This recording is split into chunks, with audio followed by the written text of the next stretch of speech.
নমস্কাৰ বন্ধু বান্ধৱীসকল, আজি মই তোমালোকৰ লগত আলোচনা কৰিম কোনবোৰ মহিলাক জীৱন সংগী হিচাপে পছন্দ নকৰে বহুত পুৰুষে। আহক আমি ভিডিঅ'টোৰ যোগেদি কথাকেইটা আলোচনা কৰোঁ। মোৰ ৰংকুৰ ৰাখীফল ইউটিউব চেনেলটো তোমালোকে লাইক, কমেণ্ট, শ্বেয়াৰ, ছাবস্ক্ৰাইব কৰি দিবা। ঠিক আছে, আজি মই তোমালোকক এই ভিডিঅ'টোৰ যোগেদি 5টা টিপছ দিম। তোমালোকে ভিডিঅ'টো সম্পূৰ্ণ চাবা। তোমালোকৰ লগত যদি এনেকুৱা ঘটনা হৈছে তেনেহ'লে মোক তোমালোকে কমেণ্ট বক্সত কমেণ্ট কৰি জনাবা। এই সকলোখিনি কথা সঁচা হয়।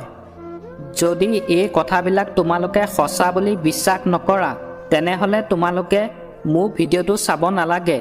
ইউটিউবৰ জগতত এনেকুৱা বহুত ধৰণৰ ভিডিঅ' আছে, নহ'লে তোমালোকে বেলেগ ভিডিঅ' চাবা। এই সকলোখিনি কথা সঁচা হয়। নম্বৰ 1, পচন্দ অপচন্দৰ মাজত পাৰ্থক্য আছে। যেনে কিছুমান পুৰুষে হাঁহি ধেমালি কৰি থকা মহিলাসকলক পচন্দ কৰে, আকৌ কিছুমান পুৰুষে শান্ত শিষ্ট হৈ থকা মহিলাসকলক পচন্দ কৰে। আকৌ এনেকুৱা কিছুমান পুৰুষ আছে কম কথা কোৱা মহিলাসকলক পচন্দ কৰে। আকৌ এনেকুৱা কিছুমান পুৰুষ আছে বেছি কথা কোৱা মহিলাসকলক পচন্দ কৰে। নম্বৰ 2, কিছুমান পুৰুষ আছে বহুত শান্ত শিষ্ট টাইপৰ। তেওঁলোকে বেছি কথা নকয়। বেছি কথা কৈ তেওঁলোকে বহুত বেয়া পায় আৰু বেছি কথা কোৱা মহিলাসকলক তেওঁলোকে পচন্দ নকৰে আৰু তেওঁলোকে বিচাৰে যে তেওঁ জীৱনসংগী যাতে বেছি কথা নকয়। নম্বৰ 3, মিছা কথা কোৱা মহিলাসকল। কিছুমান মহিলা আছে বহুত মিছা কথা কয়। যেনে বিয়াৰ আগতে তাই কি কৰিছে, কাৰ লগত প্ৰেম কৰিছে আৰু কিমান ল'ৰা ভাল পাই ঠগিছে, সেই কথাবোৰ লুকুৱাই ৰাখে। তাৰ বাবে তেওঁলোকৰ মাজত সন্দেহ থাকি যায় আৰু সেয়া লাহে লাহে দিনক দিনে ডাঙৰ হ'বলৈ ধৰে। পিছত এদিন এনেকুৱা পৰিস্থিতি হয়গৈ তেওঁলোকৰ বিবাহ বিচ্ছেদ পৰ্যন্ত হয়। সেইবাবে কেতিয়াও মিছা কথা নক'ব। আপুনি আজি মিছা কথা ক'লে, কাইলৈ মিছা কথা ক'লে, এদিন নহয় এদিনটো সকলোখিনি সঁচা কথা ওলাবই। সেইবাবে আমি মিছা কথা ক'ব নালাগে। মিছা কথাই আপোনাক কেতিয়াবা বহুত ডাঙৰ বিপদত পেলাব পাৰে। নম্বৰ 4, অহংকাৰ কৰা মহিলাসকল।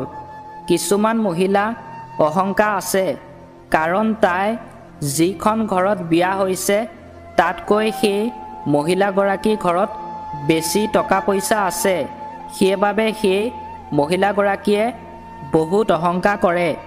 অহংকাৰ কৰাৰ ফলত স্বামী পত্নীৰ মাজত কাজিয়া সৃষ্টি হয় আৰু কেতিয়াবা এনেকুৱা পৰিস্থিতি হয়গৈ সিহঁতৰ বিবাহ বিচ্ছেদ পৰ্যন্ত হয়। নম্বৰ 5, পাত্তা নিদিয়া মহিলাসকল। কিছুমান মহিলাই আগতে প্ৰেম কৰিছিল ধনী ঘৰৰ ল'ৰাৰ লগত। তাৰ পাছত যেতিয়া বিবাহ হয় দুখীয়া ঘৰৰ ল'ৰাৰ লগত, তেতিয়াই তাই বহুত অহংকাৰ কৰিবলৈ আৰম্ভ কৰে আৰু সেই অহংকাৰৰ ফলত তেওঁলোকৰ মাজত সদায় কাজিয়া হয়। সেইবাবে কেতিয়াও অহংকাৰ কৰিব নালাগে। অহংকাৰ হৈছে পতনৰ মূল। আপুনি আজি আপোনাৰ টকা পইচা আছে বাবে আপুনি বহুত অহংকাৰ কৰিছে। দুখীয়া মানুহক ধনী মানুহে গুৰুত্ব নিদিয়ে, ধনী মানুহে ধনী মানুহক গুৰুত্ব দিয়ে। ভগৱানে প্ৰথমতে আপোনাক ওপৰলৈ উঠাই দিব। এদিন আপোনাৰ অহংকাৰ কৰাৰ ফলত সকলো পতন হৈ যাব। সেইবাবে ধনী মানুহে দুখীয়া মানুহক কেতিয়াও অহংকাৰ নকৰিব। ঠিক আছে, আজিলৈ মোৰ ভিডিঅ'টো ইমানেই। আকৌ এটা নতুন ভিডিঅ' প্ৰস্তুতিৰে আজিলৈ বাই বাই। ধন্যবাদ। জয় আই অসম।